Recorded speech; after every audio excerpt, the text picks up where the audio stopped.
There are two primary criticisms against the CFPB. One is that their existence is just another example of bureaucracy run amok. And second, and this one you hear more often, is that the Bureau is too powerful and autonomous given their self-funded nature and their lack of accountability to Congress or the President. But in that respect, they're very similar to the Federal Reserve System, which is where they originally, where they are created under and where they're funded from.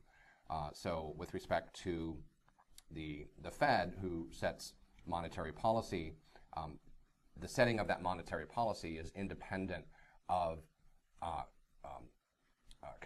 congressional or presidential influence.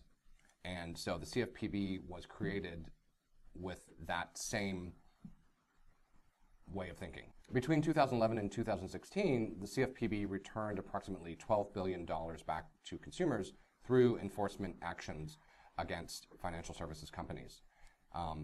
Historically, they have been mostly popular with Democrats and the American consumers, and still are popular with the American consumers, and historically have been unpopular with Republicans and viewed by them to be anti-business. So what does this all mean for the future of the CFPB? Well, this will depend largely on who gets nominated and confirmed as the permanent director.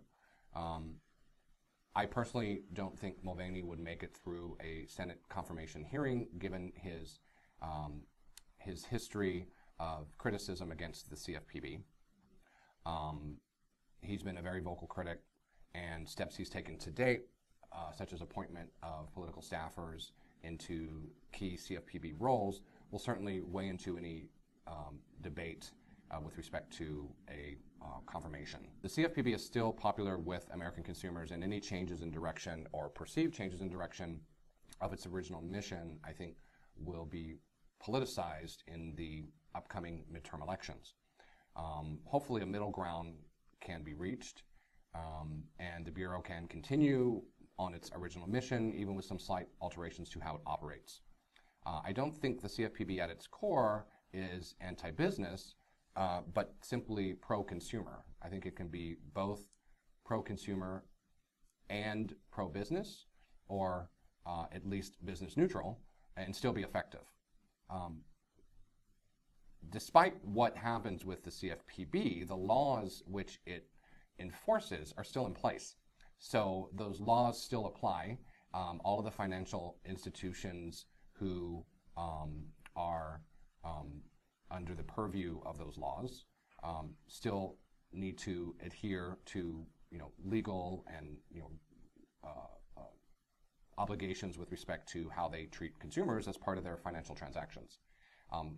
The CFPB, in my opinion, has provided this consolidated oversight and enforcement, which not only as a consumer, but I would think as a financial institution is beneficial. I look forward to coming back and speaking with you more as this progresses further into 2018.